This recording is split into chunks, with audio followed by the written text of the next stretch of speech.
Masih bersama saya Rahayu Jafar dan kembali Anda saksikan Berita Mataram hari ini. Puluhan guru wilayah terpencil di Lombok Timur bertarung nyawa menyeberangi lautan demi mencerdaskan anak bangsa.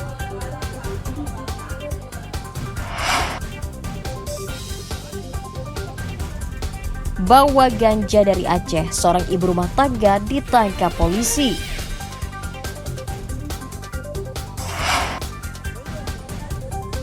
Pererat silaturahmi, warga Lombok Barat menggelar lebaran ketupat di tempat wisata.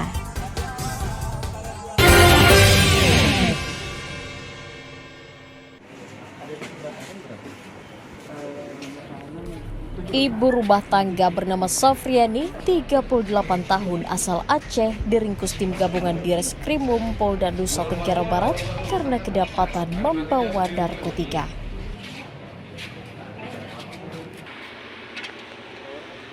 Tersangka diringkus dalam operasi pekat yang digelar di depan Mapolres Lombok Barat.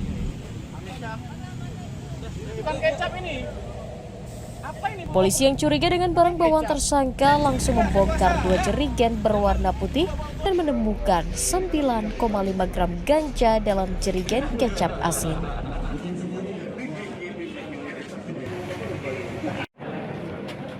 Tersangka tiba di Lombok melalui Pelabuhan Lembar dan naik mobil travel menuju Mataram, diduga hendak mengantarkan narkotika.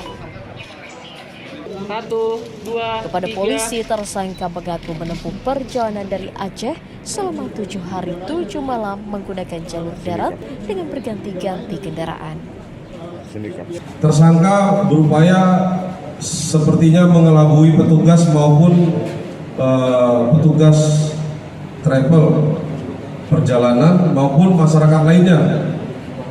Jadi jerigen ini berisikan kecap asin, ya. Namun di dalamnya terdapat kemasan narkotika jenis ganja seperti yang kami sampaikan pada kawan-kawan media saat ini.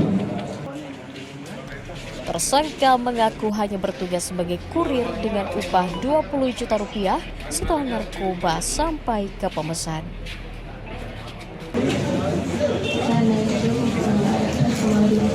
Jurusan Surabaya, di Jakarta apa Surabaya? Surabaya ada. Surabaya, terus turun Surabaya ke Lombok. Oh bisa tahu Lombok, orang belum pernah ke Lombok. Diarahkan? Oke. Lalu apa?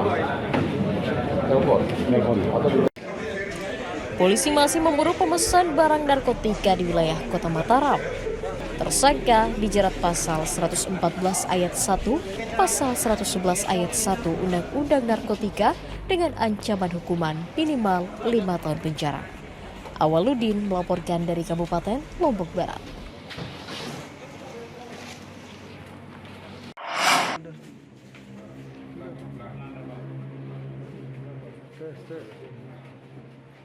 Pemuda bernama Trisna Darmawan, 20 tahun, asal Mataram, ditangkap tim Opsnal Satuan Reserse Kriminal Polsek Lembar, Lombok Barat karena mencuri tiang telepon di sejumlah titik jalan protokol di Kabupaten Lombok Barat. Tersangka ditangkap atas laporan masyarakat yang melihatnya merobohkan puluhan tiang telkom pada malam hari dan menyebabkan sambungan internet di sejumlah wilayah terputus total. Polisi menyita 12 potongan besi, tabung gas, alat pemotong besi, dan 1 unit mobil yang digunakan mengangkut hasil curiannya. Tersangka mencuri bersama seorang rekannya yang kini buron dengan memanfaatkan sepinya warga yang berlebaran. Sehari sebelumnya mereka melakukan pengamatan observasi di TKP, beberapa TKP di sana untuk lokasi tiang-tiang yang hendak dijadikan sasaran, sehingga mereka mencari waktu malam hari untuk melakukan aksi. Tiang yang menjadi sasaran itu dipotong dengan alat ini hanya mengeluarkan api panas, meleleh langsung dengan didorong aja sudah patah dia. Tersangka mencuri tiang telepon kemudian dijual seharga Rp5.000 per kilogram ke pengepul rongsokan. Pemotongan itu berapa lama? Sasaran TKP sasaran TKP yang itu paling kurang lebih 30 menit. 20 menit. Sasaran TKP-nya di mana aja? Sasaran saya di Gerong sama di sini 3 kali. 3 kali ya sudah ya. Dari tempat sepi berarti ya? Siap. Atas ulahnya merugikan masyarakat, tersangka dijerat pasal 363 KUHP tentang pencurian dengan ancaman hukuman 7 tahun penjara. Awaludin melaporkan dari Kabupaten Lombok Barat.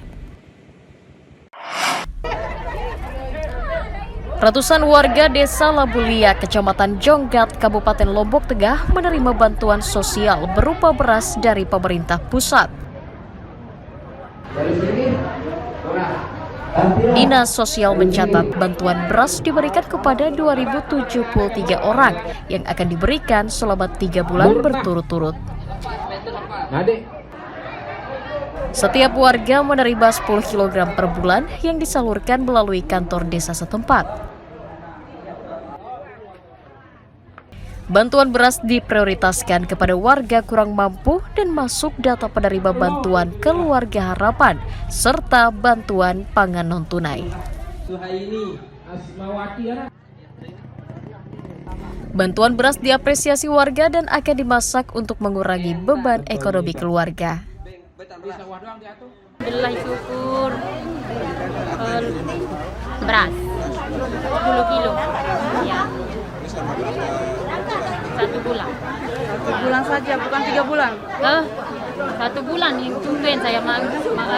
Berarti ini Ya, pertama ya. Bulan pertama ya. Sebelumnya PKH beras telur. Insya Allah akan diberikan 3 bulan, tetapi untuk tahap pertama ini diberikan pada bulan ini, bulan April. Insya Allah bulan Mei besok mungkin di pertengahan atau di awal bulan akan diberikan lagi 10 kilo. Masing-masing KPM 10 kilo.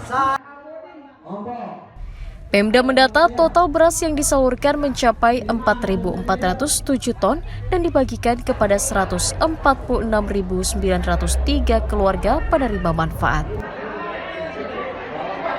146.903 KPM.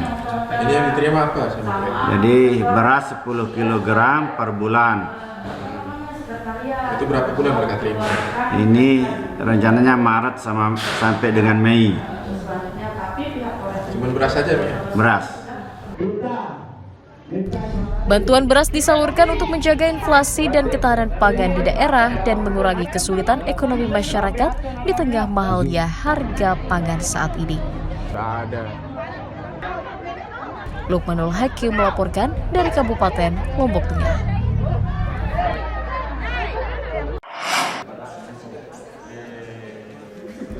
Ratusan bakal calon legislatif pemilu tahun 2024 mengikuti tes kesehatan yang digelar Rumah Sakit Umum Daerah Praya di Sekretariat Gedung DPRD setempat. Pemeriksaan kesehatan bagi bacalek meliputi pemeriksaan jasmani, rohani, dan tes narkotika. Hasil tes kesehatan menjadi salah satu syarat wajib untuk mendaftar menjadi calon anggota DPRD ke KPU. Pihak rumah sakit menerjunkan 21 tim kesehatan yang terdiri dari dokter umum, kejiwaan, dan psikolog. KPU menegaskan hasil tes kesehatan para bakal calon nantinya wajib dilampirkan sebagai syarat saat melakukan pendaftaran. Di rumah sakit. Kenapa kok kita ke DPRD? Yang pertama alasan kalau di rumah sakit sekarang sudah mulai pelayanan akan terlalu ramai, akan terlalu hektik, jadi supaya lebih nyaman seperti itu. Jadi kami alhamdulillah mendapat fasilitas, difasilitasi oleh Sekretaris Dewan kemarin, diizin lewat Ketua DPRD juga diberikan tempat di sana untuk penyelenggaraan ini. Adalah bagian dari persyaratan administrasi yang melekat untuk masing-masing bakal calon ya. Nah, itu disebut sebagai persyaratan administrasi bakal calon. ada surat keterangan sehat jasmani, surat keterangan sehat rohani, surat keterangan bebas penggunaan dan penyalahgunaan narkoba. Nah, itu adalah secara administratif yang sedang berlangsung saat ini barang. Pendaftaran bakal calon legislatif di Kabupaten Lombok Tengah mulai dibuka pada tanggal 1 hingga 31 Mei mendatang sebagai tahapan awal rangkaian pemilu legislatif tahun 2024 mendatang. Lukmanul Hakim melaporkan dari Kabupaten Lombok Tengah.